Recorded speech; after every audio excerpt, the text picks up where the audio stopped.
Hi, to turn on fast charging on Redmi Note 14 Pro, firstly just open settings on the phone and scroll down to find the tab battery.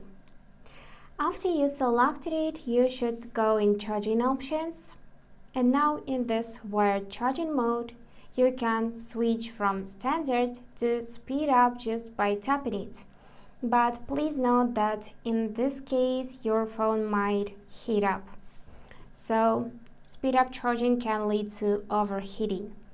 But this is actually great that we got choice whether we want to enable fast charging or not, because not all devices includes it. So now let's test it. I'm gonna take my USB-C cable, plug it in my phone, like that.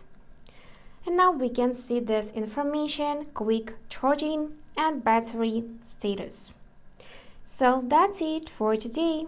If you found this video helpful, please subscribe, like and comment. And I wish you all the best. Bye bye.